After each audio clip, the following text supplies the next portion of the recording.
Hello, welcome to or welcome back to my channel. If you're new here, thank you so much for stopping by. And as always, if you are a recurring viewer or a subscriber, thank you so much for your continued support of my channel. I really appreciate you all being here today. Today is Sunday, and so I will be doing my weekend reading update, going over the books I read last week, what I'm currently reading, and what I hope to read moving into next week. So I thought that I will just start right off with a couple of the ongoing books that will be going on for this entire month.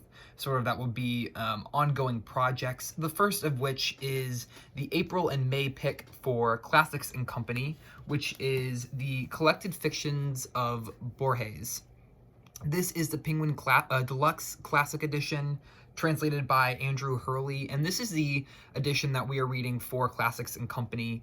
And if you're not familiar with Classics and Company, or if you haven't heard me mention it before, it is a year-long reading event here on BookTube, hosted by myself and Ann Novella. For the entirety of 2023, we are reading 8 different works of classic literature spread across the year, and for April into the middle of May, our selection is the collected fictions of Borges. So we're taking it very slow.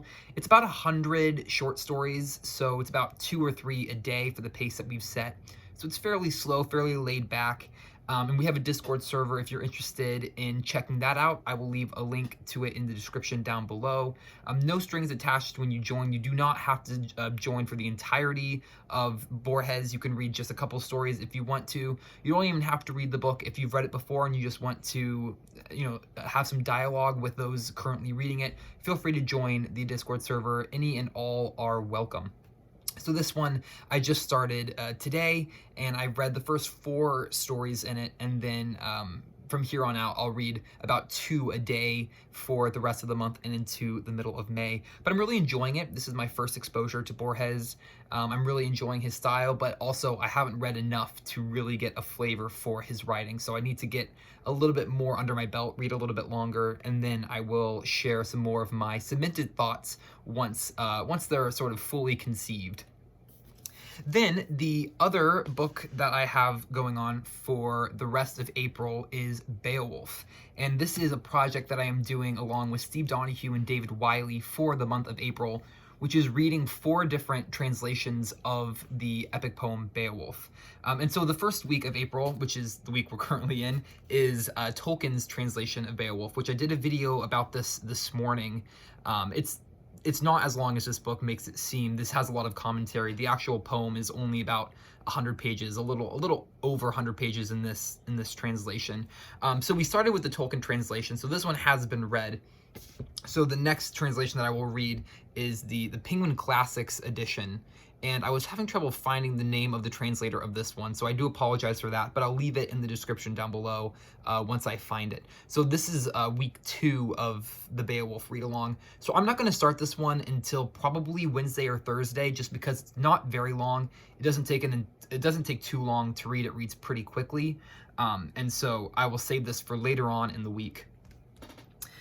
Moving on to the other book that I read last week in its entirety, just one from last week, and that was Nikolai Gogol's Dead Souls.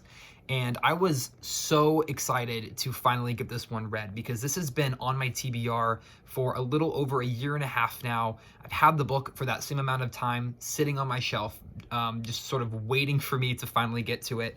And I decided that last week, sort of to close out March, I wanted to close out March with a novel. And so I chose Dead Souls. It's long. It's very small print, so the book itself is not very thick. But it is, 426 pages. So that's pretty long of a novel. So I read this over the course of 6 days, reading about 70 pages a day, which was a good pace. It gave me enough to read every day, but not so much that it was overwhelming and I couldn't mix it in with my other responsibilities that I have day to day. But this was wonderful. I have not read a full-length novel of Gogol's works until this. I have the only short stories that I've read by him so far have been The Nose and The Overcoat. I'll talk more on that in a minute, because that's a project that I'm starting for this month, of reading some more of his short stories. So I hadn't experienced his writing in in a novel form, in a longer than just a short story form. And it was absolutely fantastic. His writing style and the humor and the comedy mixed with sort of the satire that he brings is just incredibly intelligent and witty, and it pulls you in completely. And so Dead Souls is the story of a man named Chichikov, and I do hope I'm pronouncing his name correctly, Chichikov, who who decides to enact a scheme, a get-rich scheme, where he goes from town to town, village to village, finding out who are the wealthiest landowners, and then sort of cozying up to them and getting to know them on a personal level. And then he springs a question on them, asking them if they have any dead serfs who are still written as alive on the census records. And if so, he offers to purchase them. And immediately this sort of derails any encounter that he has with these wealthy estate owners, because he asks to buy the dead serfs from their estates, and they don't know what he means, and they ask him questions to try to figure out what he means. They're incredibly confused. Why would you want to buy someone who's dead? It won't be of any value to you. And sort of through these conversations, Chichikov gets them to reluctantly agree to sell over the names of their peasants who have died but are still listed as alive on census records. And so Chichikov goes from village to village, estate to estate, amassing large numbers of these dead serfs, these dead souls, as he calls them, amasses a huge amount of these. And I'm not going to spoil anything. I think I'm going to be doing a dedicated review for this, so I'm going to stop myself before I spoil too much. But sort of, it's this very interesting story of sort of a get-rich scheme mixed in with a lot of other intrigue and a little bit of mystery, some fantastic digressions Gogol takes us on, and there's some great conversations and dialogues as well, internal as well as conversations that are just so vivid and honestly incredibly hilarious a lot of the time as well. There's some fantastic humor sprinkled throughout here. So I'm gonna stop there on this one and do a dedicated video for this one that I will then label as spoilers, because I don't want to give this away in case any of you want to read this soon or currently are reading this. I don't want to spoil any of the plot for you. So I'm going to hold up on here, and then I will do most likely a dedicated video for this soon. Then for what I am currently reading, other than my two reading projects, so I have Classics and Company with Borges, and then Beowulf in April with my read-along with Steve Donahue and David Wiley. Then my personal reading is the collected tales of Nikolai Gogol, translated by Richard Pevere and Larissa Volkansky, and this is a vintage classics edition. It has a fantastic cover.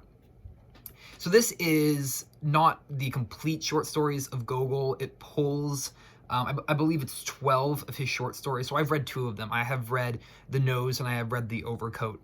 But other than that, the rest of these are new to me. So I thought I would start here, read this edition, and then try to find a couple of the other editions of his short stories that I know that are out there to fill in the gaps of what this one does not offer me.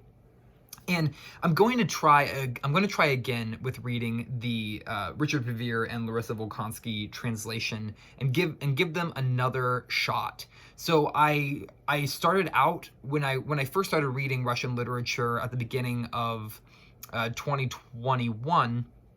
I was reading mainly Richard Pevere and Larissa Volkansky because I had found from some of my research that they were the best sort of entry-level translators to making the process of reading Russian literature easier. And so I read them for a really long time. And then when I read Dr. Zhivago earlier this year, it was the first time that I sort of hit a little bit of resistance against their translation. And I was not very impressed with the translation of that book.